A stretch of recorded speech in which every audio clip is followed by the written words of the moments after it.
reprends. Bonsoir et bienvenue dans ce live du 15 décembre 2023. Il est 20h18, on va papoter un petit peu et on va ensuite passer sur Mario Wonder. Ça fait une éternité que j'ai envie de retourner sur Mario Wonder et que j'ai trouvé pas le temps, voilà. Mais à culpa pour la musique, normalement je pense à la baisser, là j'ai zappé. Je ne pensais qu'à vos émotes sur l'ours. Pour cela, besoin de se remettre de ses aventures d'hier. Bah là, elle va retourner au pays au pays des champignons, là, ce sera plus calme, là. Ce sera plus calme. Ne spoilons pas, bien sûr, pour ceux qui veulent rattraper la VOD Baldur's Gate 3 d'hier. Comment allez-vous? Comment allez-vous? Merci beaucoup Escaverse pour le 32e mois de ça. Merci beaucoup Dungeon Keeper pour le 19e mois. Merci beaucoup. Normalement, si tout se passe bien, dimanche, la semaine dernière, on avait... Alors, la semaine dernière, la VOD est sortie. La VOD est sortie et la semaine dernière, dimanche dernier, on a élu le GOTY de la commu. Le Game of the 10 Years, pour le coup. De la communauté et j'avais dit ouais on va partir après sur du dessin et tout ça et en fait bon bah on a mis 5 heures littéralement à élire le GOTY donc on n'est pas passé sur le dessin et j'aimerais bien pouvoir faire ça ce dimanche, voilà. Personne ne s'est battu? Non, personne. C'est très apaisé, un débat très apaisé. Exactement. On a mis 5 jours à le faire. Donc, pour réparer ça, j'aimerais qu'on fasse un stream dessin ce dimanche. Demain, je ne sais pas si je serai là. De toute façon, je vous avais pas promis qu'il y aura un live aujourd'hui. Il y en a un, donc let's go. Let's go. La science a triomphé au final et ça, c'est beau. Contrairement à dans la vraie vie. Qu'est-ce que j'ai ri du live d'hier soir là sur Baldur's Gate là? Qu'est-ce que j'ai rigolé. C'était bien. C'était bien. C'est vrai que c'était serein, je suis assez fière des membres de la commu, chacun savait accepter facilement l'opinion des autres. Oui, surtout les modérateurs. Les modérateurs étaient pas du tout des drama queens quand leur jeu préféré était out, quoi. Et la streameuse aussi a été très très digne et n'a pas menacé la communauté d'arrêter le streaming en cas de vote catastrophique. On s'est tous bien comportés, quoi. C'est vrai que Twitch a réinterdit la nudité sur Twitch façon art. Alors, j'ai pas exactement compris parce que... Alors, on va faire un gros récap. Twitch a voulu, comment dire, apaiser un petit peu... Enfin, a voulu assouplir les conditions sur la nudité. En fait, pendant très longtemps, vous avez sur Twitch, vous avez beaucoup de gaming, mais pas que. Il y a aussi beaucoup de gens qui discutent, ce qu'on est en train de faire, par exemple. Il y a beaucoup de gens qui proposent des événements en rapport avec le sport, en rapport avec plein de choses. Et vous avez une catégorie art qui est... j'allais vous dire, franchement, jetez-y un coup d'œil parce qu'il y a des pépites, mais attendez que je finisse mon exposé d'abord, d'accord? Vous irez consulter la catégorie art ensuite. Il y a pendant très longtemps, sur la catégorie art, on ne pouvait pas dessiner une femme seins nus ou ce genre de choses, sans parler d'un truc obscène, hein, juste tu peux faire du nu artistique ou ce genre de choses qui est pas forcément ultra sale, on va dire. Et c'était pas autorisé sur Twitch parce que qui dit réseau social, enfin c'est pas un réseau social Twitch mais vous avez compris, qui dit site américain dit un peu puritanisme concernant la poitrine des femmes bien sûr, donc tu pouvais pas dessiner des tétons. Twitch a voulu revenir un petit peu là-dessus en disant on autorise la nudité mais seulement dans une forme d'art. On utilise la nudité pour montrer pour dessiner du nu ou ce genre de choses sur Twitch, il n'y a pas de souci. Que s'est-il passé, bien sûr? Vous vous en doutez, Twitch, ils se sont dit, vas-y, on va autoriser ça, comme ça les gens, ils feront peut-être des dessins de nu, enfin, l'étude du nu, quoi, enfin, un exercice que font les étudiants en art. Et bah, elle était pas piquée des hannetons, la catégorie art hier, parce que là, si vous vouliez voir des gros chibres de renards et de loups et de doberman notamment, et bah là, vous étiez servis. Là, vous étiez servis. C'est-à-dire qu'il y a toute une communauté qui est arrivée à toute berzingue. Twitch a levé, a levé les restrictions et plein d'artistes se sont engouffrés dans la brèche en proposant du contenu not safe for work. Mais quand on dit not safe for work, c'est pas juste, il y a un petit roploplo, quoi. C'était très explicite, c'était très furry, c'était très, très intense.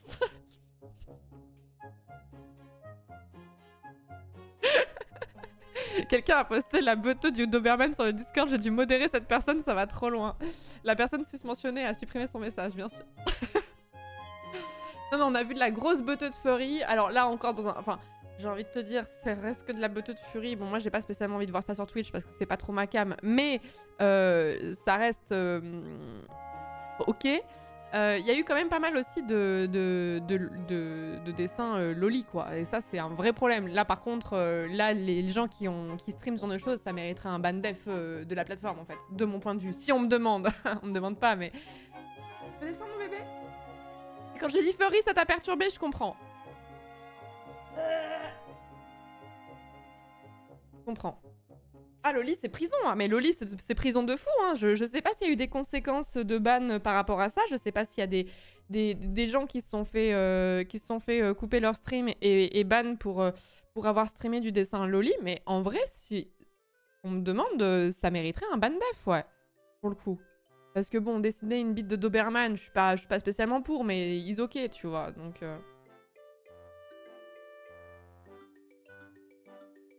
Tombé sur un chiffre d'ours ici même hier soir. On n'a pas vu le chiffre de l'ours, je tiens à dire. Donc vous mentez.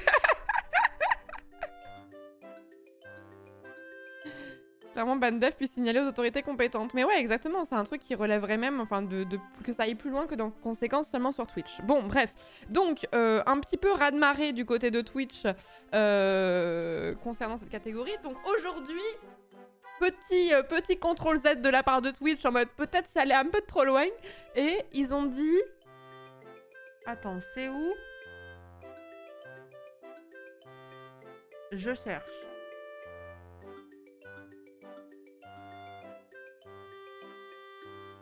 Les représentations numériques de la nudité présentent un défi unique. L'IA peut être utilisée pour créer des images réalistes et il peut être difficile de faire la distinction entre l'art numérique et la photographie.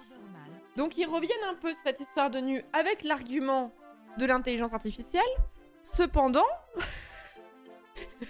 le sous-texte qu'il faut comprendre, c'est il y avait trop de bits en fait, hein, clairement. Elle était immonde la catégorie art hier soir. Elle était immonde. J'ai checké, j'étais en mode ah Phoebe Buffet dans Friends quoi. My eyes, my eyes. Merci Snooge, merci beaucoup pour les 2 ans OMG, merci beaucoup pour les 2 ans de soutien à la chaîne, merci beaucoup. Et merci Mister Rocky pour le 2e mois également, merci beaucoup. Ouais, Twitch, ils ont levé la nudité histoire que je nique l'ours, et puis après, zoup, c'était reparti, quoi.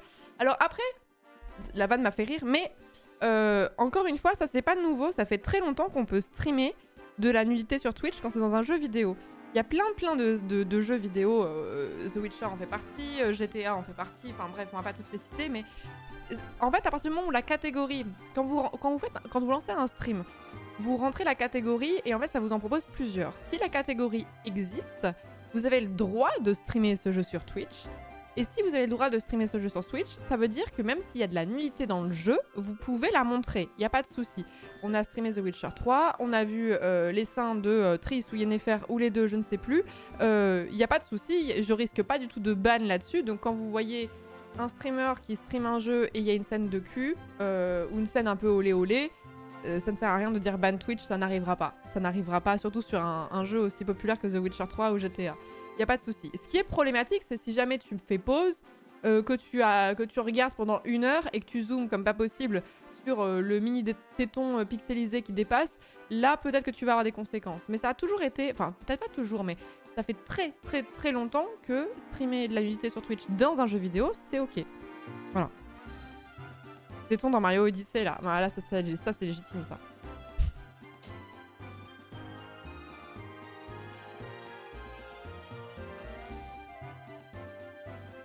C'est pas imposé qu'on ait une fonction pour masquer les lives not safe for work un jour. Bah en vrai moi c'est la stratégie que je trouve la plus logique. Soit Twitch interdit la nudité dans l'art, etc. Et ça va se déporter sur d'autres plateformes parce que, excusez-moi de le dire, mais c'est quand même pas les plateformes en rapport avec le cul qui manquent sur internet quand même.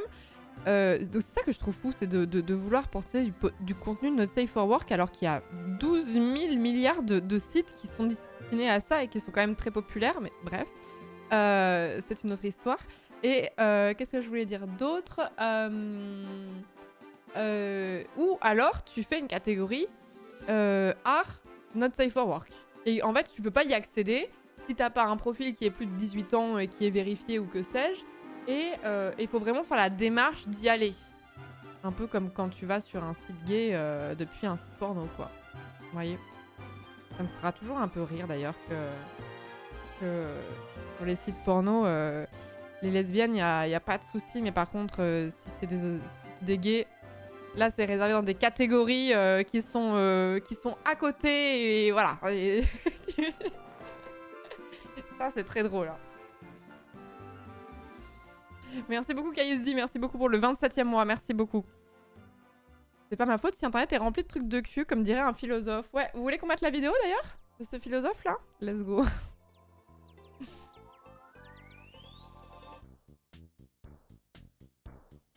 Faut pas mettre interdit aux moins de 18 ans le stream si tu as la nuitée en jeu. Maintenant, c'est automatiquement le cas. Tous les streams Baldur's Gate sont plus 18 et je n'ai jamais coché l'option pour passer en plus 18. Enfin, je sais pas, peut-être que mon stream de base est en plus 18, mais je crois pas. Je crois pas, je sais plus. J'avais cherché l'option une fois, c'était un cauchemar. Mais automatiquement, ça passe en plus 18, ce qui est vraiment très bien comme idée, je trouve, pour le coup. Le monde serait homophobe et fantasmerait le lesbianisme, je ne peux le croire. Du coup, je me demande si ça va devenir plus sévère et que, par exemple, montrer de l'art, même tableau au musée, ce sera encore plus chaud. Mais c'était déjà pas possible, en fait. Apparemment, c'était avec qui qu'on avait cette discussion? Ah, c'était tardivement. C'était tardivement sur la soirée du lundi. On avait fini à écumer le serveur avec Zera, Antoine et moi-même. Et on a discuté ça, donc c'était tard, donc vous l'avez peut-être pas vu. Où je discutais justement, est-ce que tu as le droit de montrer la Vénus de Milo sur Twitch, etc. Et c'est pas clair. Bah, en fait, le problème, c'est qu'ensuite, on est parti sur le débat par rapport à l'origine du monde. Et l'origine du monde, c'est quand même pas pareil. Enfin, c'est quand même un peu intense, tu vois. Et il est où l'origine du monde? Il est à Orsay? Je sais plus. Alors, attendez, je vais surtout pas googler. L'origine du monde. Ouais, il est au musée d'Orsay. Donc, la question s'était posée. Quand Rayou avait fait son stream au musée d'Orsay et si jamais l'origine du monde apparaissait, est-ce qu'il y avait un souci? Et apparemment Twitch avait dit que c'était ok, mais c'est pas pareil parce que t'es dans un live IRL ou t'es dans un musée où le champ de la caméra tu le contrôles pas forcément, donc voilà. Bref, tout ça pour dire que je ferai attention. Si je parlais d'art et d'histoire de l'art sur Twitch, je ferais hyper gaffe à ce que je montre. Je me souviens que... Ouah, ça remonte, hein. Pour les plus vieux d'entre vous, les vieux qui étaient vraiment là il y a très très longtemps, on avait fait un stream sur le recon du stream à l'époque avec Manon Bril. Et je me souviens avoir censuré les tchouches des tableaux qu'elle montrait.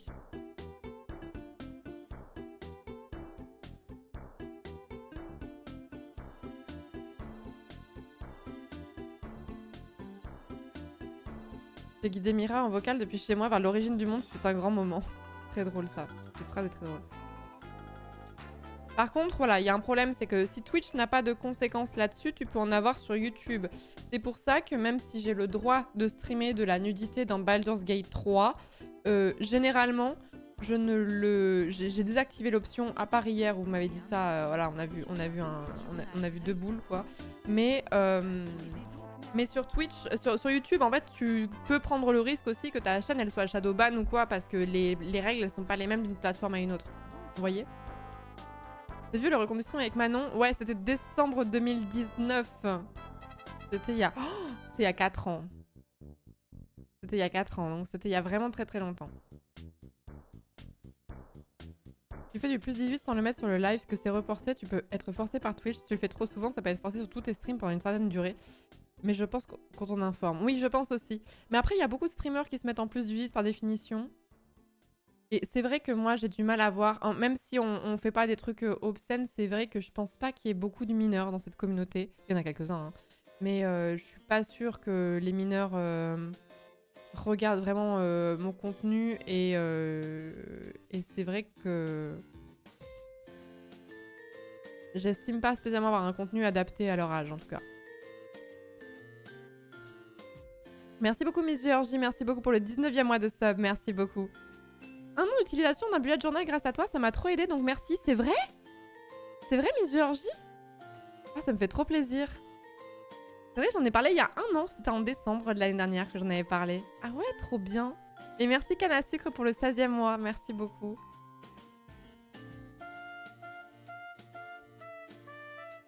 L'époque de début de mon burn-out où je profitais un max de la grève pour pas aller bosser. C'est technique.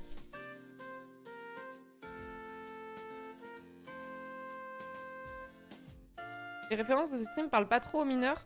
Bah déjà, les références, petit 1, même si vous le dites sur le ton de la vanne, mais c'est vrai, elles ne parlent pas aux mineurs. De 2, les jeunes, les vrais jeunes, pas qui nous sommes, les vrais jeunes qui ont moins de 18 ans, l'humour que j'ai et l'humour qu'ont les gens qui sont autour de moi ne sont pas du tout l'humour de leur âge en fait. Parce que différentes générations. Et de 3, les sujets abordés, enfin... pas tellement des sujets qui les concernent ou ce genre de choses, quoi. Enfin, quand on parle de difficultés au travail, d'organisation entre la vie pro et perso, bah des trucs à 18 ans qui te parlent pas de fou ou à très peu de personnes, quoi. Donc je pense pas qu'il y en ait beaucoup par ici, quoi.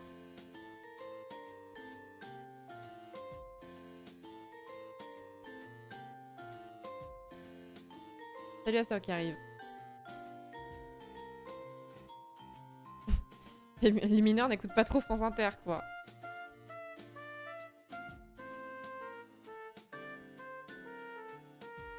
La relation Rocard-Mitterrand, ça ne parle pas aux jeunes. C'est vrai qu'on a ce genre de discussion, ouais.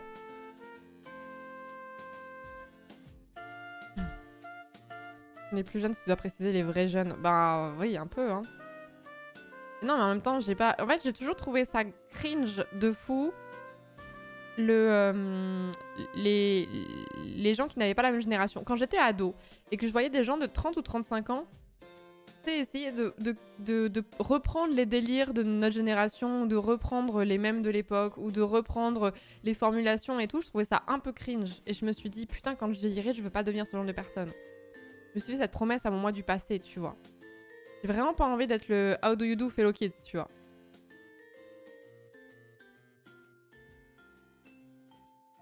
Qu'est-ce qu'il y a, Taka? Qu'est-ce qu'il y a encore? Alors, qu'est-ce qu'il y a? Qu'est-ce qu'il y a?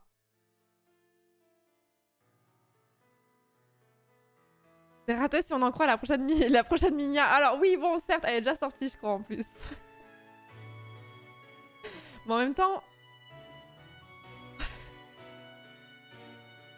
oui, le timing est malencontreux. La dernière Minia de la VOD, de la chaîne de VOD, qui est réalisée par Roas, du coup, c'est ça.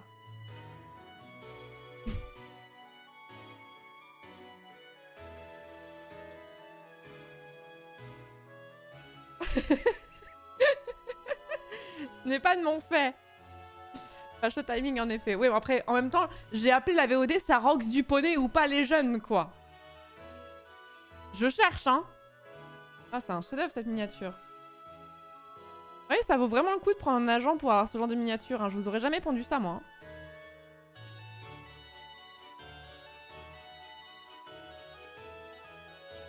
Ça Rox du poney ou pas les jeunes? Et dedans, il y a tout un... J'avoue que le titre et la miniature m'ont fait cliquer. Il y a tout un passage dedans où je pète Oliver pendant je sais pas combien de temps. Là, le bébé. Oh, mon bébé. Quel amour. Quel amour. Rox du poney, c'est déjà vieux pour nous, c'est de dire... Ah oui, oui, c'est vraiment... Rox du poney, c'était vraiment à l'époque déjà vieux.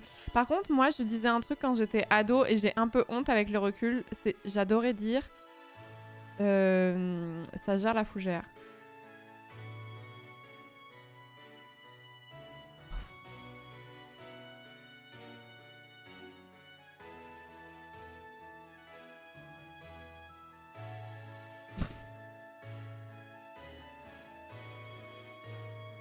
Si tu rajoutais Albert à la fin, c'est inexcusable. Non, c'est bon. Je sens max comme expression. C'était chevron un peu. Ça gère la fougère, ouais. Mais pourquoi? Bah en vrai, il y avait pas mal de gens autour de moi qui le disaient, hein, ça gère la fougère. Hein. Le Cimer Albert qui pique. Ça m'arrive encore de le dire, Cimer Albert, des fois. Je ne valide pas, mais je ne condamne pas. De rien, Lucien, non, j'en suis pas là. J'avais un pote à chaque fois que je le voyais, par contre, et qu'on se séparait, il me disait A+ dans le bus. Chaque fois. Je crois qu'il me le dit encore même. Je crois qu'il a pas bougé.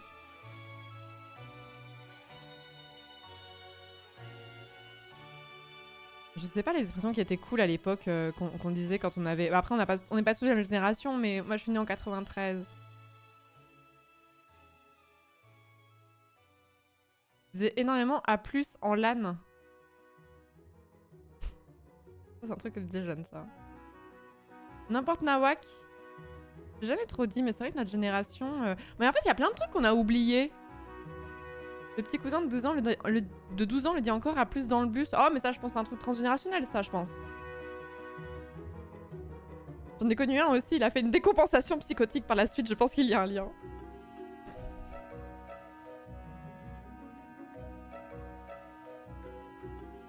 Je me souviens plus des expressions de l'époque. Genre, c'était quoi qu'est-ce qu'on disait sur les réseaux, tu sais, les formules?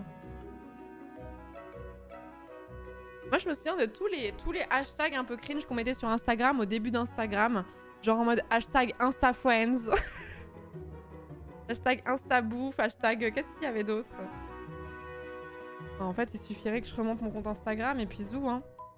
Big Bisou. Ah, ça, c'était vraiment... Oui, c'est vrai, Big Bisou, ça, c'est un truc... Ça, c'est un truc que j'avais bien oublié, ça. Le hashtag NoFilter, ça se dit plus, sauf de façon ironique, quoi. Le Follow Friday. Ah ouais, ça, c'est vieux. Hein. Attendez, je regarde un peu mes vieux hashtags. Je suis la seule personne de France à avoir mis un hashtag marché de Provence. Je suis la seule personne à avoir fait ça. C'est ma première photo Facebook que j'ai publiée. Hashtag marché de Provence. Voilà, j'avais déjà... On était en 2014, j'avais déjà 92 ans, quoi. Qu'est-ce qu'on a d'autre?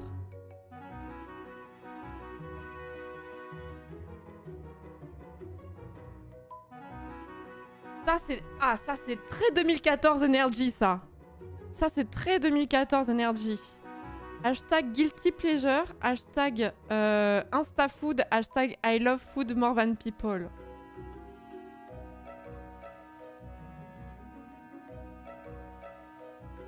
Non, mais faut remettre dans son contexte. C'était l'époque. C'était il y a 10 ans, quasiment, hein, les amis. Hein. Calmez-vous.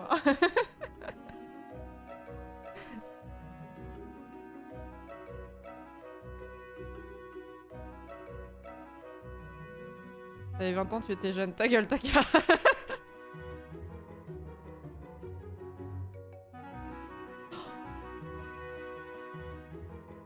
Il y a des trucs qu'il va falloir que j'enlève. Hein.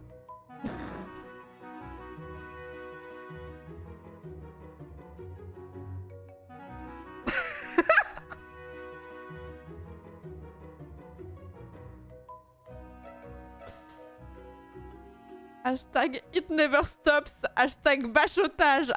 Hashtag love droit administratif. Bon alors, me connaissant, c'était un peu ironique. Hein. C'était pas 100% sérieux hein, quand je postais ça. Hein. Mais ça me fait quand même rire. Hein.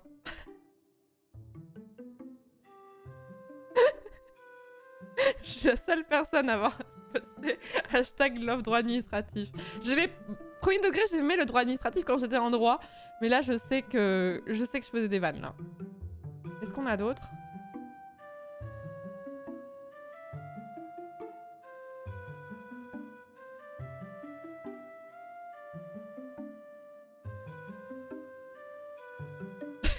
J'en ai un! J'ai un no filter! Ça y est, c'est bon! Hashtag Méribel, hashtag Val Thorens, hashtag ski, hashtag montagne, hashtag mountain, hashtag landscape, hashtag paysage, hashtag holidays, hashtag vacances, hashtag bonheur, hashtag no filter. Ah, on l'a.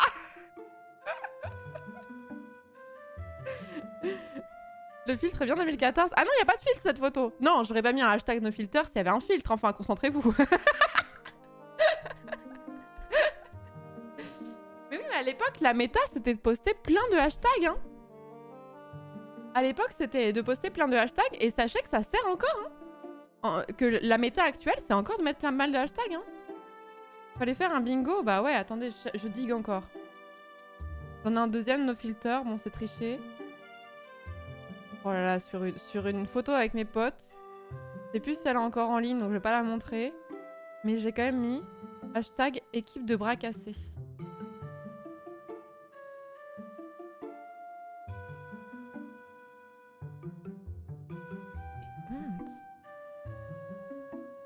Photo, bon c'était il y a quasiment 10 ans encore. Hein. J'ai mis hashtag InstaFriends, hashtag party, hashtag born to be drunk. Non mais Florence, mais qu'est-ce que tu veux prouver là?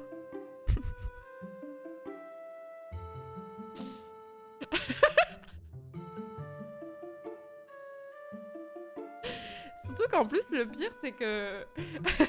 Le pire, c'est que j'ai jamais eu une consommation horrible d'alcool quand j'étais ado. Genre, j'ai toujours... Enfin, j'ai toujours bu, non, mais... J'ai consommé de l'alcool, genre, vers 15-16 ans, plutôt que d'autres personnes qui ont commencé à sortir que quand elles étaient majeures. Mais genre, je me suis jamais mis des grosses caisses. J'ai jamais fait des comas ou des blackouts le lendemain ou ce genre de choses. Genre, j'étais pas énervée, tu vois.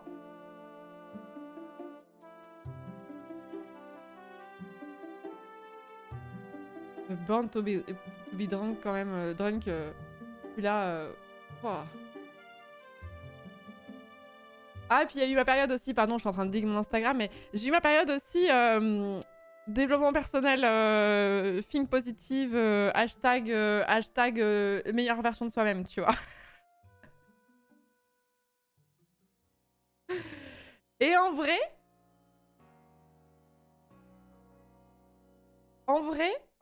cette photo, bon, c'est évidemment pas moi qui l'ai postée, mais je suis toujours un peu d'accord avec la phrase en vrai. Oh, le hashtag work hard là. Ouais, il pique celui-là. Hein. Ouais, mais c'était l'époque où j'étais vraiment en mode il faut bosser, bosser. Et que je me voyais quelqu'un de très carriériste et tout ça. Je vous en ai déjà parlé de toute façon hein, de ça. Hein, mais. Hashtag quand on veut, on peut. Non, je n'étais pas jusque-là. Non, j'en étais pas jusque-là. C'était plus nuancé que ça, enfin. Ma période développement personnel en mode think positive, mes couilles, là. J'étais pas en mode on a tous les mêmes chances de la vie et tout, méritocratie, mes couilles non plus, tu vois. Mais bon, 2015, écoutez, désolé de changer, quoi. Mais la phrase au milieu, bah, je suis toujours un peu d'accord, en vrai. Hein. Il y a le smiley biceps devant les hashtags, c'est honteux. Oui. C'est honteux.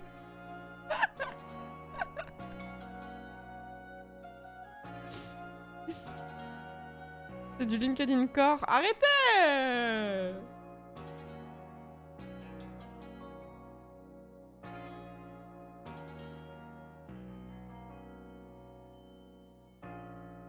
Arrêtez! J'ai eu une petite période où voilà, j'étais comme ça et puis voilà quoi. Hashtag never forget. Donc juste la fusée. Arrêtez! C'est du bullying!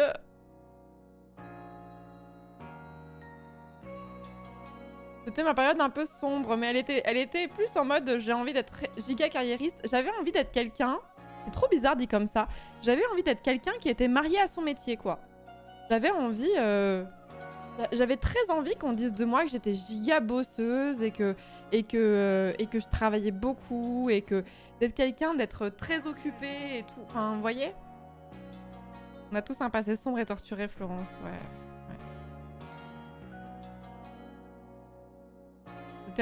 C'était l'époque où je regardais Suits aussi et mon modèle de vie c'était... Alors mon modèle de vie non mais j'étais un peu en mode Harvey Specter tu vois, j'étais un peu en mode ah franchement c'est trop stylé, il passe sa vie à bosser et tout. Mais Florence, mais qu'est-ce qui t'arrive? Pourquoi t'as pensé ça dans ta vie à un moment donné? Merci Seneyo, merci beaucoup pour le 16e mois de sub. El Poticha, merci beaucoup pour le 21e mois. Et merci Bichette également pour le sub. Bienvenue dans la communauté, merci beaucoup.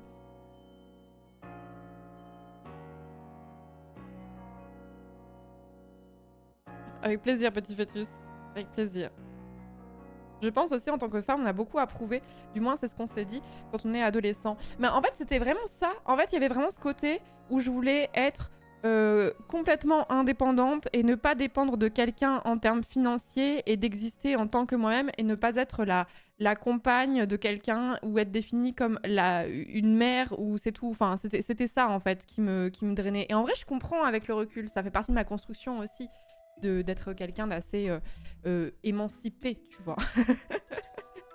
De pas de se suffire à soi-même et de pas Et de pas être la moitié d'un duo quand t'es en couple ou ce genre de choses, vous voyez.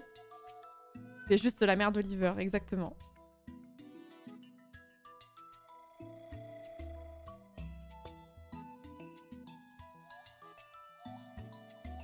Une femme indépendante financièrement, bah c'était un peu de tout en fait. On était à une époque où les thématiques féministes étaient quand même beaucoup... Enfin, on en parlait déjà, mais on n'en parlait pas autant que maintenant. C'était pas autant, il n'y avait pas autant de ressources. C'était pas un discours qui était aussi généralisé. Et moi, je l'ai découvert beaucoup plus tôt.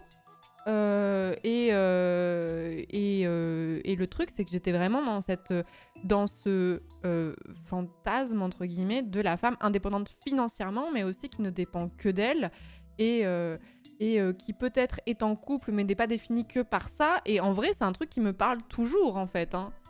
C'est un truc... Alors, ça ne veut pas dire, ce n'est pas antiféministe que d'être une femme au foyer, on s'entend bien. Mais mon idéal de vie, c'était ça. Qui a construit la personne que je suis maintenant aussi.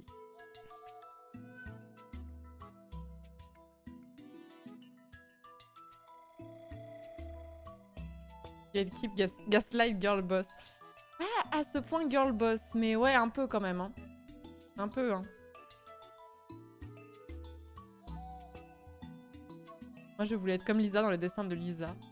Bah, je sais pas, moi, ce qui me faisait fantasmer, c'était Rachel dans Suits. Je la trouvais trop bien. Ou Donna, par exemple, dans Suits. Je regardais beaucoup Suits à cette époque-là. Avec le charisme de Black Lively dans Gossip Girl. C'est quoi mes références culturelles à l'époque? Mais je pense que ça parlera plus aux femmes du chat de ce côté en mode où c'est hyper important et que tout ce que tu vises, c'est de ne suffire, pas de ne suffire qu'à toi-même, mais d'être complètement indépendant financièrement. C'est un truc qui, dans les générations au-dessus, n'était pas forcément le cas et duquel on voulait s'émanciper aussi, quoi. Quelque part. Non, Buffy, je regardais pas. Et Waymet non plus, j'aimais pas. Non, mais par exemple, ça me fait penser que moi qui regardais beaucoup Friends à l'époque, je trouvais que Phoebe, elle avait ce côté hyper cool justement, où en mode elle était elle-même et elle était relativement indépendante, et elle faisait des choix forts, etc. Et tout, ça me parlait vachement, ça par exemple.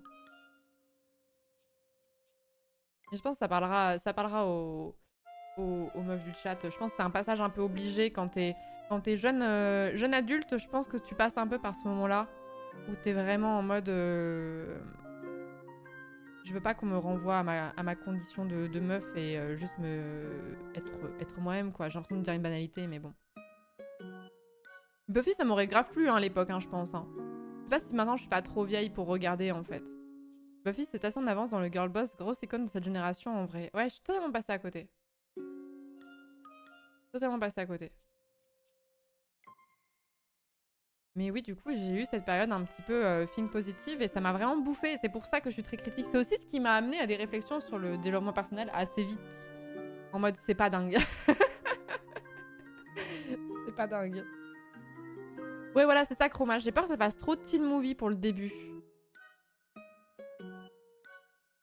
J'ai peur que ça fasse trop teen movie et que quand t'as pas le facteur nostalgie, ça marche moins, quoi.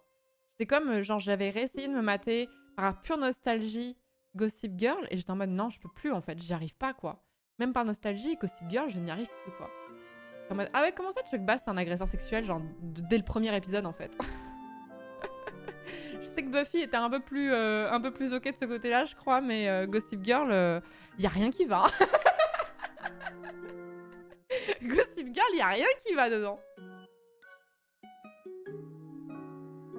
Ça reste très sympa à re-regarder, je trouve. J'ai réessayé par nostalgie Smallville et c'est horrible en comparaison. Ah ouais, bah une série au côté duquel je suis passée aussi. Hein.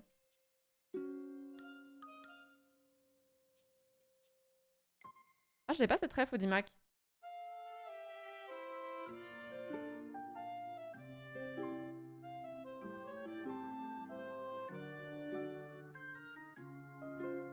Mais ouais, mais en vrai, moi, je suis contente d'avoir eu aussi ces phases-là où j'étais vraiment en mode... En fait, c'est parce que j'ai voulu me construire une vie en mode mariée avec mon métier et tout, quelqu'un d'extrêmement carriériste.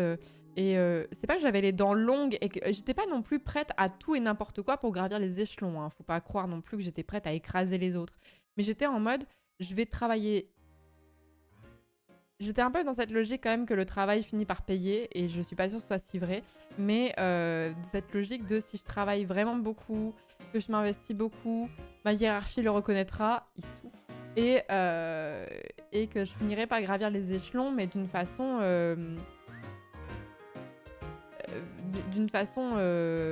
pas au détriment des autres en fait.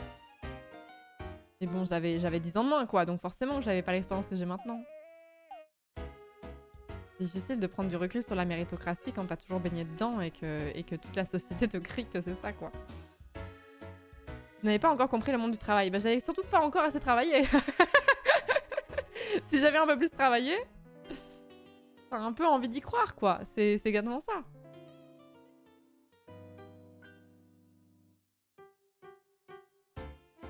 C'est ce qui me semblait logique, en fait. Et c'était plus nuancé que... Je me disais pas que les gens qui galéraient financièrement, je me disais pas qu'ils avaient pas assez travaillé. Hein. J'étais quand même beaucoup plus dans la nuance que ça, et je me disais juste on n'est pas parti avec les mêmes chances dans la vie, et pour ces gens-là c'est plus difficile et tout ça, c'est clair. Donc j'ai jamais été en mode méprisante de la part des gens qui avaient fait moins d'études ou qui avaient des tafs un peu merdiques ou ce genre de choses, mais j'étais persuadée que moi si je travaillais suffisamment fort, je gravirais les échelons, quoi. Voilà, bon.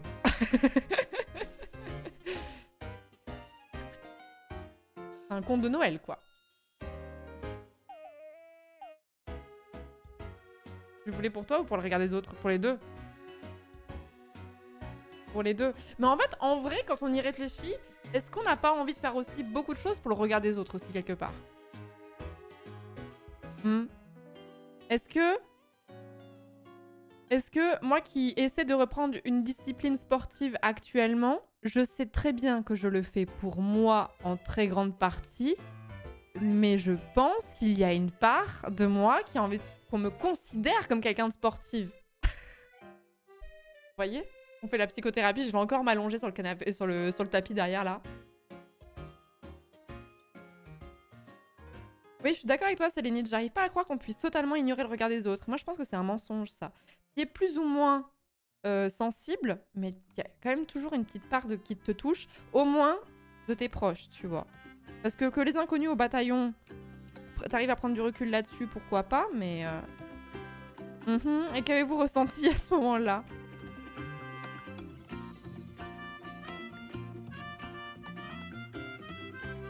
Au final, regarde le résultat, faire un max de thunes en zoukant des ours.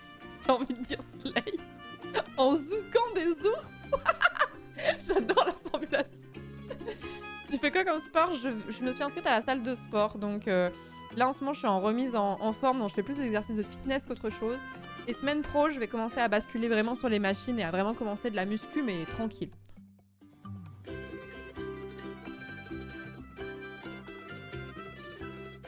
Donc je sais très bien que le sport, je ne le fais pas que parce que j'ai envie qu'on me considère comme sportive ou qu'on me fasse tel compliment sur mon apparence ou autre chose. Je sais que je le fais en grosse partie pour moi, mais dire que je le fais pour moi, exclusivement pour moi, je pense que ce serait faux. Je pense que ce serait un mensonge que je me fais à moi-même. Le tout, c'est que le regard de tous ne compte pas, juste de certaines personnes triées sur le volet. J'ai vu une phrase l'autre jour, j'ai trouvé ça... J'étais en mode, j'y avais jamais pensé. Qui était... Vous allez vous moquer encore, alors qu'en vrai, la phrase, elle a un fond de vrai. De ne pas accepter les critiques de quelqu'un dont tu ne prendrais jamais les conseils. Quand j'ai lu ça, j'étais en mode... C'est vrai, ça.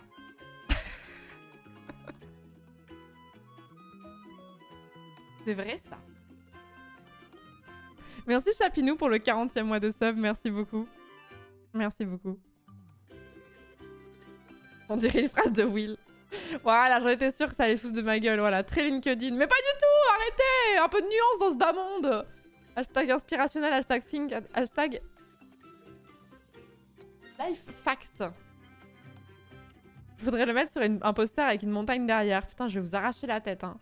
Qui c'est qui me bully le plus en plus dans les chats? Les modérateurs.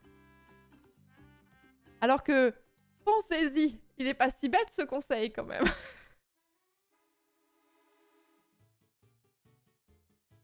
Mais comme vous avez décidé de me bully, bah tant pis, hein. Pas grave, hein. Et voilà, les modos, ils osent parce qu'ils vont pas se faire ban, ouais. C'est ça. Non, bah écoutez, bah la prochaine fois j'aurai une illumination, je vous la dirai pas, quoi.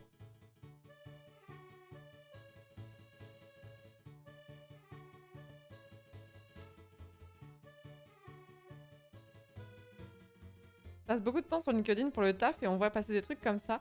C'est parmi les trucs les moins cons, je te l'accorde. Mais si je me faisais l'avocat du diable, en vrai, entre nous, si on est vraiment honnête avec nous-mêmes. LinkedIn, il y a énormément de merde et il y a vraiment des posts horribles. Mais au milieu de tout ce merdier, il y a quand même des choses qui sont... sont pas fausses.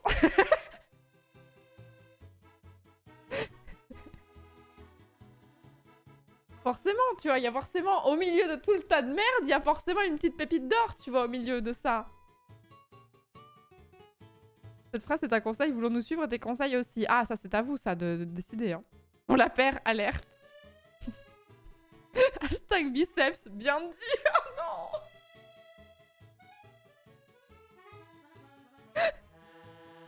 Voilà, c'est ça. C'est ça, c'est exactement ce que dit Taka. Même une montre cassée donne la bonne heure 2 fois par jour. Voilà, exactement. Statistiquement, tu trouves des trucs au milieu de tout ça, tu vois. Mais bon, après, je suis jamais sortie d'un post LinkedIn en me disant « Oh putain, ça a changé ma life, quoi. » Ça sonnait un peu comme un « je ne suis pas raciste », mais...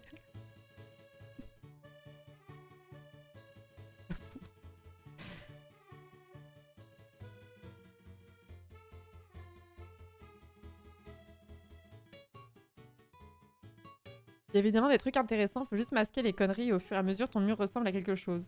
Moi, j'ai fait pire que ça. J'ai 2 comptes sur LinkedIn. Et il y en a un où je n'ai fait que suivre des gens qui avaient des takes éclatés et des posts vraiment éclatés. Et du coup, j'ai un profil où je n'ai que ces merdouilles-là. J'ai poussé le vice jusque-là, quand même. Parce que ça me fait rire. Je poste pas, hein, je dis rien. Hein. Je dis rien du tout et tout, mais juste je lurk, quoi. Le hate-watching, ça fait très longtemps que je l'ai pas fait, mais je fais vraiment... S'il y a un seul truc que je hate-watch, c'est LinkedIn. J'essaie de lutter avec le hate-watching parce qu'en vrai, c'est pas très positif, on va pas se mentir. Mais...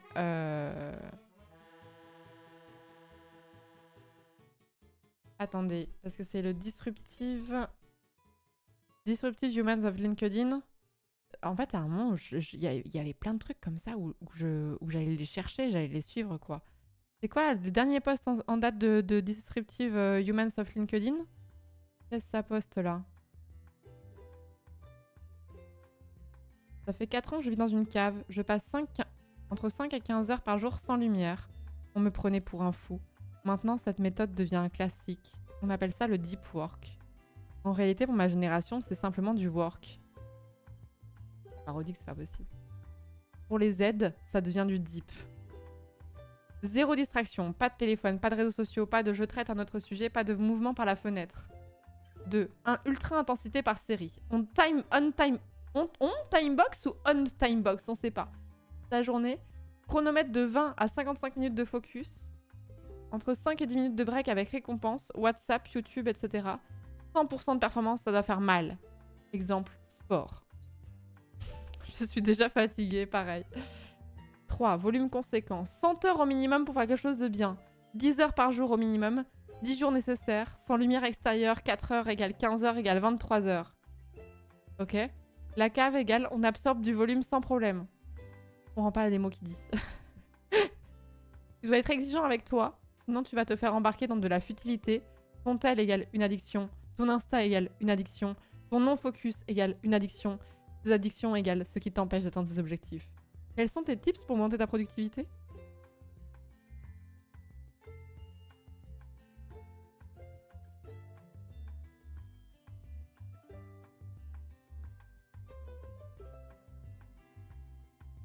Hashtag Dreamlife, hein.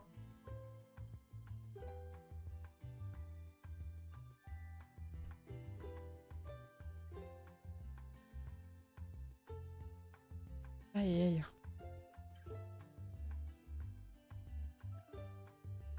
J'ai l'impression que c'est un discours de Macron perpétuel, les posts LinkedIn. C'est exactement ça. C'est exactement ça. Le deep shit est intense.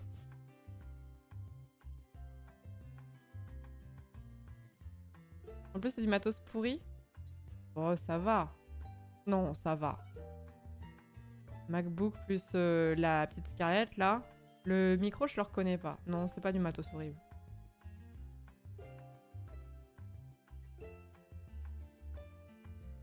Je ne débat jamais. Débattre, c'est fait pour les gens intelligents. Le débat, c'est pour ceux qui veulent convaincre et ou avoir raison, pendant que le monde continue de tourner sans eux. Quelque part de l'ego mal placé. Je ne suis pas ici pour avoir raison, je suis ici pour gagner. Débattre, c'est fait pour les gens intelligents. Or, le monde ne récompense pas les gens intelligents. Le monde récompense ceux qui ont compris des trucs que 99% des gens n'ont pas compris. Pour faire partie des 1%, vous devez passer à l'action massivement et arrêter de réfléchir. Arrête, des bons conseils de vie, ça. La réflexion est paralysante. Quand vous êtes dans l'action, vous n'avez pas le temps de débattre, car vous avez un empire à construire. Putain, mais c'est... Et franchement, et les gens sur LinkedIn, c'est des Napoléons en puissance, hein. T'as l'impression qu'ils vont envahir la Prusse à tout moment, hein. Un empire à construire, mais calme-toi, tu n'es pas Mark Zuckerberg. Des phrases de secte, hein. Alors, vous allez passer votre vie à débattre et à convaincre, ou bien vous allez vous lever et gagner? Faites votre choix. En fait, j'arrive pas à croire que ces gens-là, ils soient pas self-aware de ce qu'ils sont en train de faire, en fait.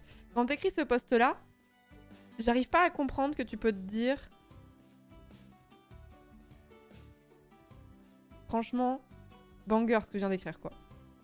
Alors qu'ils ont juste planté 2 startups. Et ouais, mais Taka, tu critiques, mais as-tu essayé seulement pendant que eux, ils ont appris finalement? Parce qu'il y a des posts LinkedIn où je me dis, ok, on a juste pas la même vision de la vie, mais je sais qu'il y a des gens qui pensent ça, mais j'arrive pas à comprendre que cette personne, elle ait écrit car vous avez un empire à construire premier degré en se disant, franchement, je passe pas pour un bouffe, tu vois. Ouais, j'essaie de regarder les trucs qui sont les plus likés. 14 000. J'ai reçu une dick pic, je suppose, par un prestataire. Travailler sur WhatsApp, échanger avec des partenaires par SMS est toujours plus rapide et efficace. Alors quand un prestataire m'envoie une comme récompense à un de mes SMS, je ne peux que rire. Pas choquer le moins du monde. Hashtag emoji planète, on sait pas trop pourquoi. J'ai pris cela à la rigolade. Il s'est juste trompé d'interlocuteur. Ou triste. Cela fait du bien un peu de légèreté dans ce milieu parfois très formel. Et vous? Avez-vous déjà reçu un SMS qui ne vous était pas adressé? Racontez-moi vos anecdotes. C'est pas possible.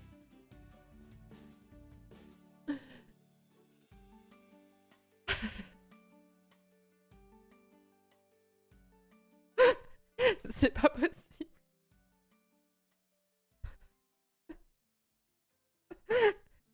Le déni. C'est une gamine qui affiche comme ça où il saute les lignes 3 par 3. Non, je crois qu'il saute les lignes 3 par 3.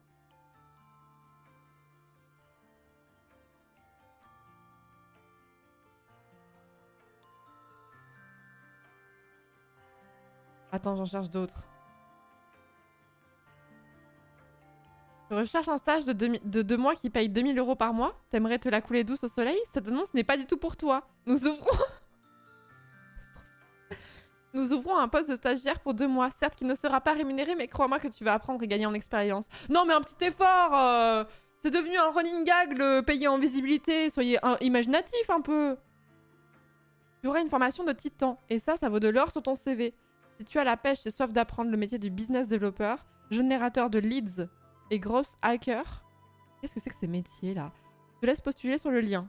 Je suis désolée, le lien est censuré. Vous ne pourrez pas prendre en expérience là.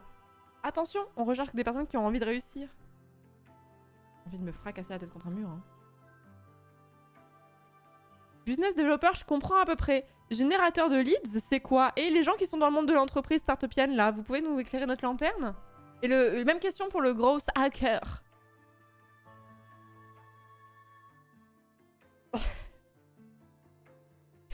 La caissière du Franprix, je lui ai montré mon CV pour payer, elle a juste appelé la sécurité. Époustouflant, j'adore cette réaction pic. Générateur de leads, c'est sur League of Legends, je crois. Alors attendez. Bon, puisque vous n'êtes pas assez start-up pour nous, générateur de leads. Comment générer des leads sur Internet? La génération de leads ou prospects correspond à l'ensemble des stratégies et méthodes qui permettent d'acquérir des contacts qualifiés afin d'augmenter... Attends. La génération de leads est la première étape du processus d'acquisition de clients pour développer votre business. Ok. Vous devez porter une atteinte soutenue à votre stratégie et vos méthodes pour gagner en visibilité, attirer des prospects et faire connaître votre offre. D'accord.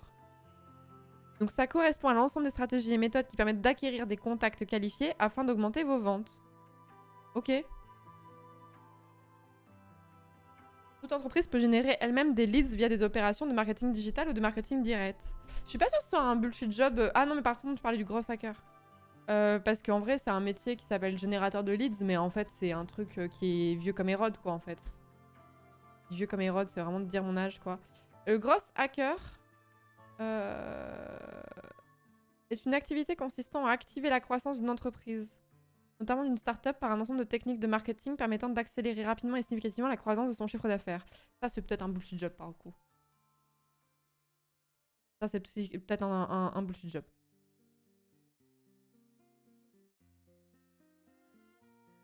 En fait, c'est un peu normalement, c'est le CEO, quoi, qui a cette stratégie-là, quoi.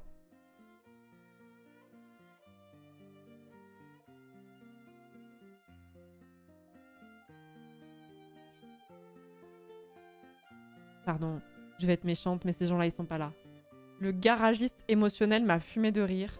Garagiste émotionnel. Après, cela dit, ça attire l'attention, tu vois. T'as envie d'en savoir plus, hein. Ne vous fiez pas aux apparences. Cette photo immortalise l'une des pires épreuves de ma vie. Attends, on va voir la photo. Ok. Si on regarde mon maillot et la jolie piscine, je sais ce que l'on s'imagine. Que je suis en vacances et que j'ai confondu Insta avec LinkedIn. Ça rime. Oh, ça rime! Oh, quel bonheur! Oh, quel bonheur! Si on zoome, on voit les montagnes en neige derrière moi. Et mon sourire crispé laisse deviner combien j'ai froid. Cette photo a été prise en février dans le désert d'Agafei.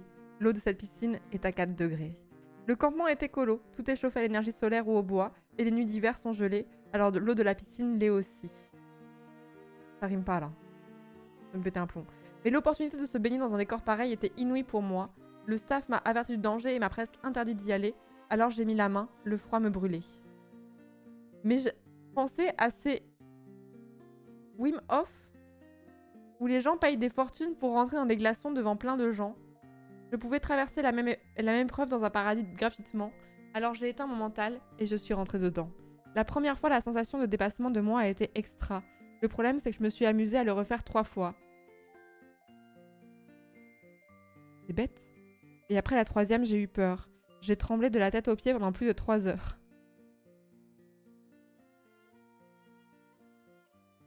Je mets la photo de mes pieds ce jour-là en commentaire pour ceux qui ne me croiraient pas. Non, merci. Ne vous laissez pas berner par les jolies photos ou les belles histoires, parfois la réalité n'a rien à voir. Quand il y a des personnes qui se serrent les dents et bossent dur pour réaliser leurs rêves, quand elles parviennent, ne les jalousons pas. Elles ont traversé de nombreuses épreuves pour atteindre leurs résultats. Au contraire, encourageons-les, car elles ouvrent la voie. NB. Lorsque je suis sortie de la piscine, j'ai été applaudie et ça m'a fait du bien. J'ai quand même eu très peur et j'ai beaucoup appris. Je m'en souviendrai toute ma vie. Oh! Elle s'est mise en danger et elle en fait... Ça va pas, madame?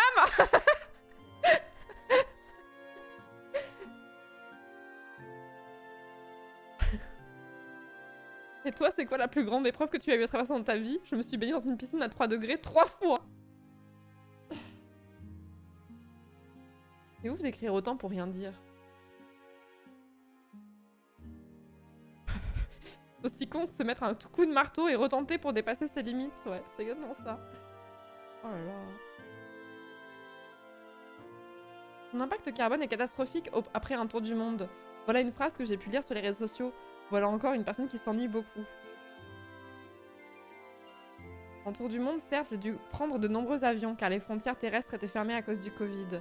Néanmoins, nous avons rien acheté, sauf 6 habits techniques pour nos sacs à dos, mangé 99% local, pris les transports en commun, porté 2 et usé une paire de chaussures. Ah bah ça va alors, la planète vous remercie. Fait fonctionner les circuits très courts. Mais ces gens, ils savent que... Non, bon. Nous avons consommé peu de plastique, sauf malheureusement les bouteilles d'eau car nous étions malades avec les gourdes filtrantes. Sans parler de l'impact des changements engagés sur notre mode de vie, mode de consommation après cette aventure. Partout dans le monde, les locaux balaient devant leurs portes. Je vous invite à en faire de même. Et vous, quelle phrase trouvez-vous complètement hors de propos? Là-bas, c'est bien, ils ont rien, mais ils donnent tout, hein. J'ai brûlé 3 forêts, mais t'inquiète, j'ai mis dans la poubelle jaune, du coup, ça va. Oh là là! Oh mais ça fait longtemps que j'ai pas fait du hate watch sur LinkedIn, ça m'avait manqué! J'ai éteint mon mental et je suis rentrée dedans, POV l'ours hier.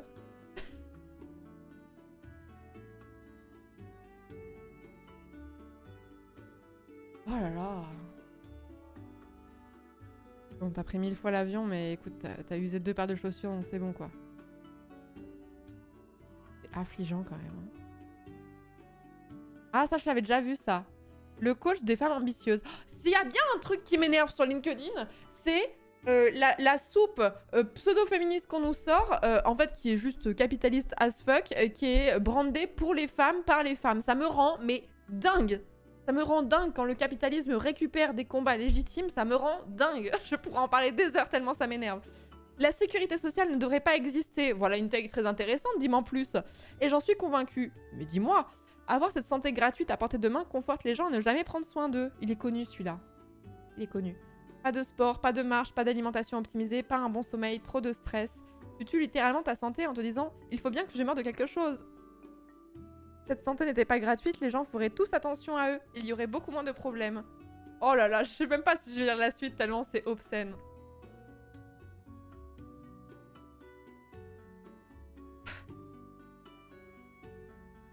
N'attends pas d'être malade pour prendre soin de toi. Prends soin de toi toute l'année pour ne pas tomber malade. Mieux vaut prévenir que guérir. À méditer.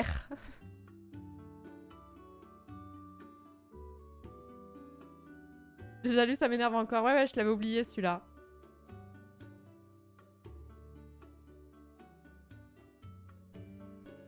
Ah, j'arrive pas à croire que ces gens existent pour de vrai. Après, cela dit, j'ai déjà entendu ça, des gens dire ça premier degré, tu vois. Et plein en plus. Sauf que ils le gardent au repas de famille, toi. Ils le tweetent pas sur... Enfin, ils le mettent pas sur LinkedIn, quoi.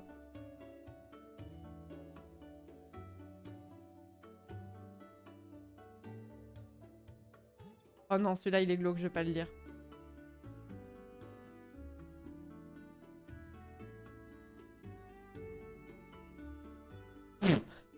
Non, mais lui, c'est du... Non, mais lui, c'est du troll, lui. La trottinette, c'est trop facile. Les enfants ont-ils vraiment besoin d'un guidon pour s'appuyer dessus comme sur une canne? Non. Tu veux que tes enfants apprennent le sens de l'effort et de l'abnégation? Mets-les plutôt au skate.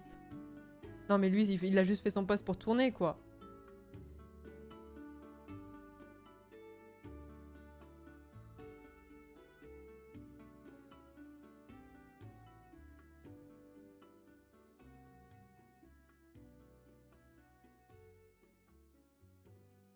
J'arrive pas à croire qu'il n'y a pas un côté troll sur ce genre de publication. Et moi, c'est pareil, hein. Je bâtis la e-réputation des CEO. Oh là là. Les gens sont toujours consternés quand je dis que je n'ai pas de hobby. Comme si ma vie était vide. Il faudrait que j'aime sortir en festival, j'aille voir des expos, je fasse du yoga.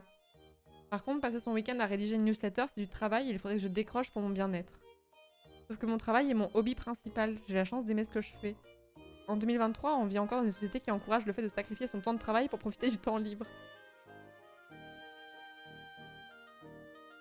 Pourtant, en France, une journée représente temps de travail moyen 23,2%, temps libre moyen 10,7%. C'est quoi ces stats là? Vivre pour son temps libre alors qu'il représente la plus petite partie de sa vie ne semble pas être le signe de bien-être. Ce qui est consternant, ce n'est pas de trouver du plaisir ce n'est pas de trouver du plaisir dans son travail. Ce qui est consternant, c'est d'avoir besoin d'hobby pour oublier le vide du quotidien.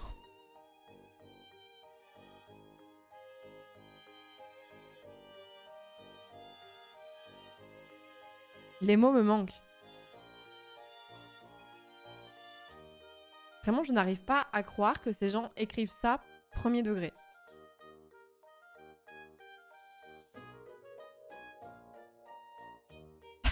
S'ils aiment tant le capitalisme, ils peuvent le garder pour eux tout seuls.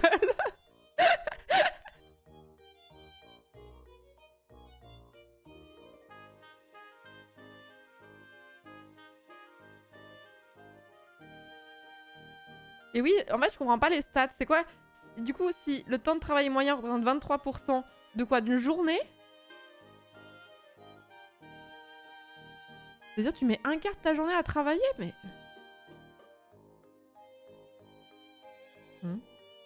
Et temps libre moyen de 10%? C'est quoi le reste? C'est le temps que tu passes à dormir et à chier? Ça fait 5h30 de boulot, merci d'avoir fait le calcul, j'avais la flemme. Pas très productif, ça.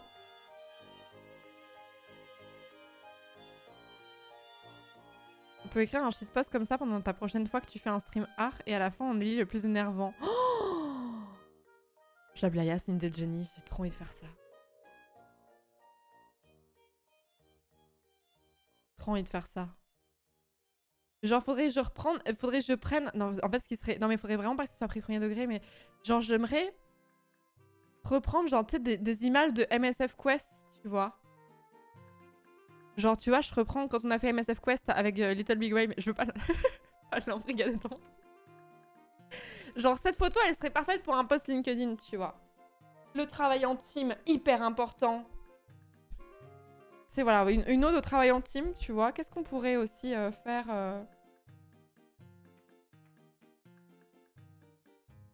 Là, ça serait un truc sur le fait qu'il faut jamais s'arrêter de travailler, même quand on est en voiture, il n'y a pas de temps mort. Là, ça serait la cohésion d'équipe. Et là, c'est le team building à la fin. Oh, j'ai trop envie de faire ça. Un post bullshit LinkedIn. Mais c'était Babor qui avait fait ça à un moment donné, non? Babor, il avait fait un truc dans ce genre.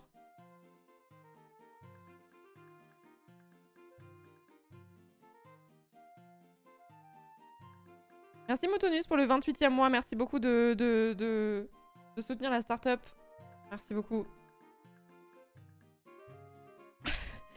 Vous pensiez que nous sommes perdus? En réalité, nous étions en plein brainstorm pour prendre les meilleures décisions et garder le bon mindset.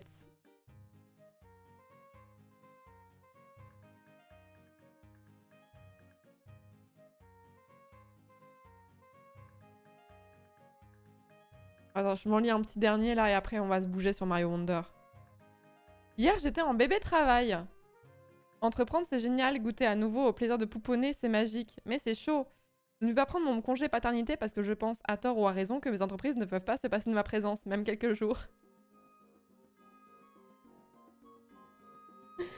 La maman doit apprécier. En même temps, rhétorique macronienne certainement, je ne passerai pour rien au monde à côté des premières semaines de ma vie de ma fille. Alors je jongle et je me bats avec mes paradoxes. Je passe des coups de fil en m'excusant quand il y a des pleurs en bruit de fond. Je me plains de ne pas avoir suffisamment de temps, mais quand je vais chercher ma grande à l'école maternelle, je ne peux pas imaginer la récupérer après 17h30. J'engueule l'agenda partagé quand les infos que ma compagne et moi y mettons ne se synchronisent pas correctement et que ça fout en l'air mon planning. Ok, c'est peut-être pas l'agenda le problème. Ah, je peux dire un truc. Des mecs qui prennent juste la moitié des charges de la maison, en fait, de la charge mentale et qui estiment... Et tu sais, qui le crient sur tous les toits pour montrer à quel point ce sont des bonnes personnes. On n'en peut plus, hein. Quand je pars en déplacement, je me réjouis d'avoir une soirée et une nuit tranquille, mais dès que je rentre à l'hôtel, je me dis que je serai bien à la maison avec mes meufs et je m'endors péniblement à 2h du matin. Je crie quand je suis stressée et je m'en veux à la seconde où ma voix s'élève, parce que c'est con de faire de celles que j'aime le plus les victimes collatérales de mes tracas professionnels. Pourtant, j'ai beau être fatiguée, tiraillée, préoccupée, débordée, je sens bien que je suis heureux d'être là où j'en suis. Ça va encore, tu vois. Sans bébé travail, la vie aurait quand même moins de sel.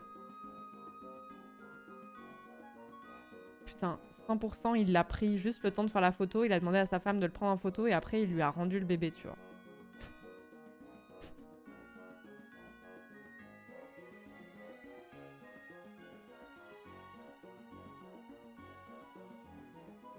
C'est le moins pire qu'on ait vu celui-là, ouais.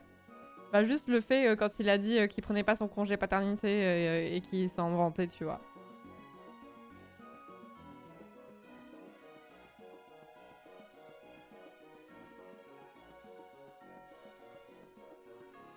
Aïe aïe.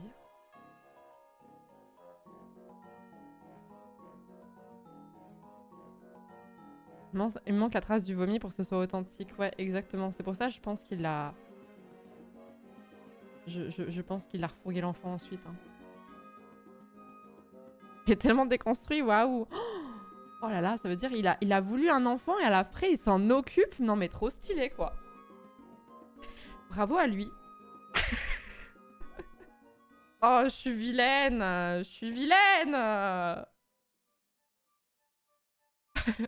Mais il y en a marre au bout d'un moment aussi de faire le minimum et que tu dois faire clap clap bravo.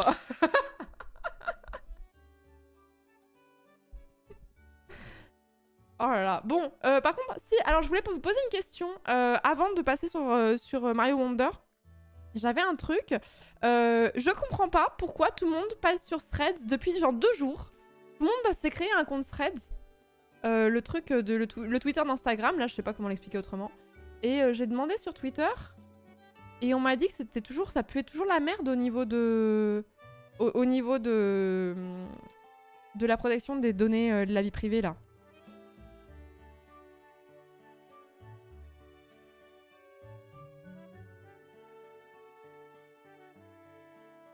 Parce qu'ils pensent qu'ils vont buzzer, mais ça va vite redescendre, Imo. Ah ouais? Devenu dispo en Europe, là où ça n'était pas avant, non? Bah je sais pas, c'est pour ça que je vous demande. J'ai demandé sur Insta, j'ai demandé sur Twitter, et on m'a dit...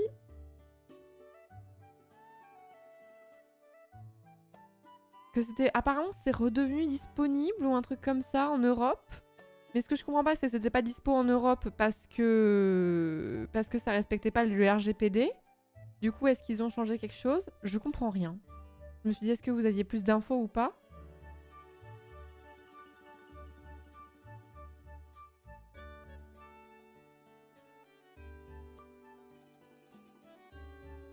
Il est accessible depuis aujourd'hui, je l'ai installé tout à l'heure, mais j'ai rien fait avec. On m'a lu un... On m'a linké un... Attendez. On m'a linké un article. La RTBF. Ah vas-y, les cours, je vais le lire, après on passera sur Mario Wonder. Je voulais le lire, j'ai pas eu le temps de le lire avant. Merci beaucoup Red, merci beaucoup, bienvenue à vous, vous faisiez quoi de beau? On parle de Threads très rapidement, parce que je comprends pas pourquoi tout le monde s'est inscrit sur Threads ces 2 derniers jours. Le réseau social qui siphonne le plus de vos données est disponible en Europe. Let's go, ça donne envie. Un nouveau réseau social est disponible en Belgique depuis ce jeudi... Oui, on est sur la RTBF, c'est pour ça. Hein. En Belgique depuis ce jeudi 13 décembre. Il s'appelle Threads et est le petit dernier de la famille Meta après Facebook et Instagram. Un réseau directement concurrent à X, ex-Twitter, moins axé sur les polémiques et l'agressivité. Mais attention, le réseau est déjà dénoncé par les spécialistes comme la plateforme qui siphonne le plus de données des utilisateurs. Le réseau social Threads a été mis en ligne ce midi en Belgique, alors qu'au mois de juillet dernier, la société Meta, propriétaire de Facebook et Instagram notamment, le lance dans une centaine de pays. Il est à présent disponible partout en Europe. Selon Xavier Degros, consultant et formateur en réseaux sociaux, on peut s'attendre à ce que près de 40 millions d'Européens s'y créent un compte dans les prochains mois. Donc 15% de l'audience. Ok. Sur ce nouveau réseau social, on peut s'abonner à des personnes, publier des messages courts. Ouais, non, c'est Twitter, quoi. Ok.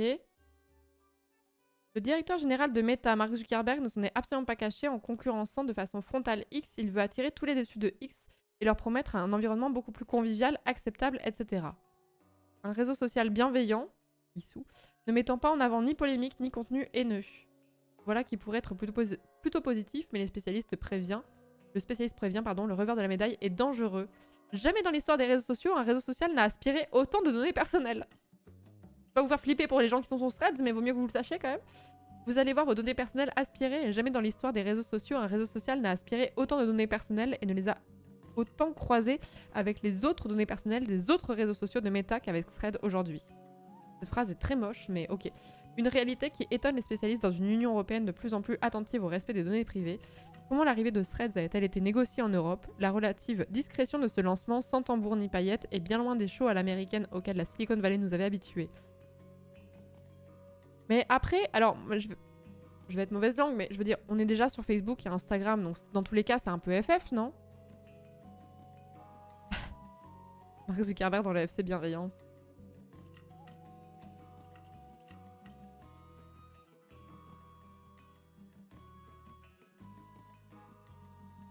C'est pas dispo car il fallait un compte Facebook ou Insta et plus maintenant rien d'autre de changer pour les données.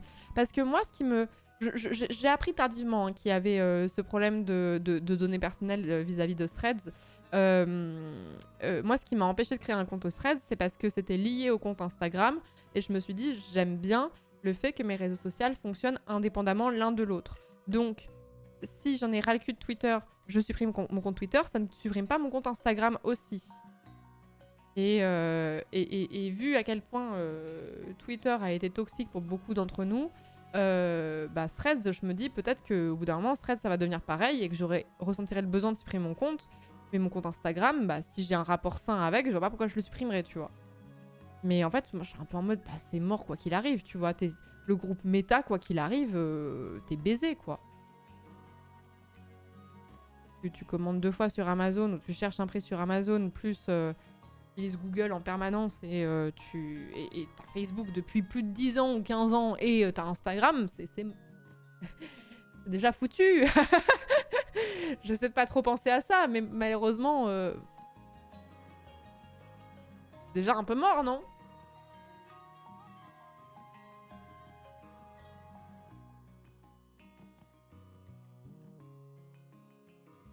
En effet pas disponible car ça ne respectait pas la nouvelle loi Digital Market Act de l'Union Européenne qui réduit les risques de position dominante des GAFAM. Ouais, c'est de les contrôler, mais enfin, contre les GAFAM, tu peux pas grand-chose en réalité. Hein.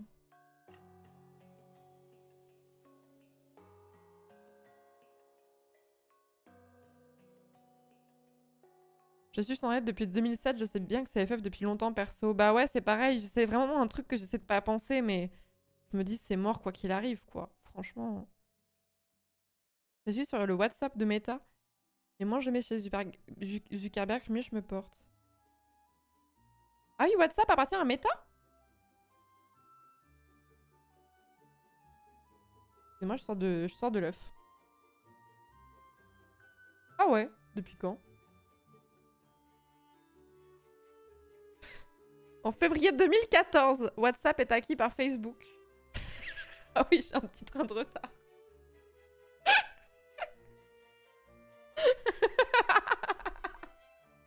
Bon, c'était juste il y a quasiment 10 ans, quoi.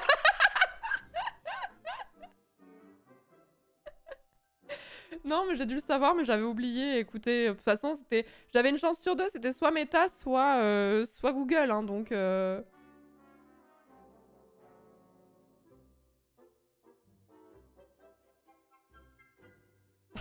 Quoi, Mitterrand est mort?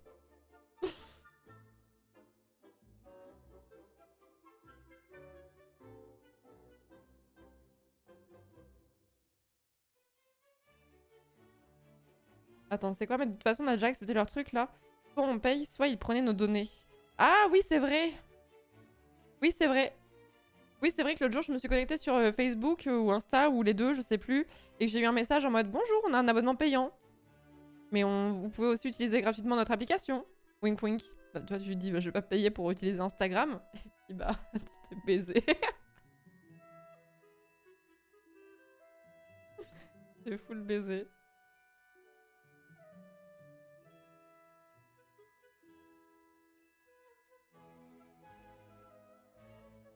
Un monde idéal où tu n'aurais pas de dépendance par rapport à ce genre de choses, mais bon, écoutez, hein, tant pis, hein.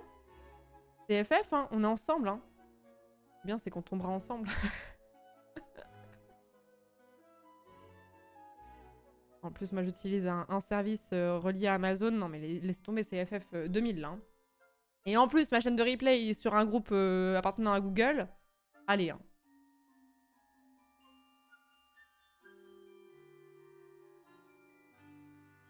Bon, allez, on passe sur Mario Wonder. Maintenant, j'en sais un peu plus sur Threads. Je savais pas que c'était arrivé. C'est pour ça, en fait. C'est qu'il n'y a pas eu d'effet d'annonce. C'est pour ça que j'étais étonnée de voir tout le monde basculer sur Threads récemment. Et oui, je tourne sous Windows. Et de l'autre, j'ai un iPhone et un Mac. Un iPad. Une montre connectée. Non, mais laissez tomber, hein. C'est FF. Hein. C'est FF quoi qu'il arrive.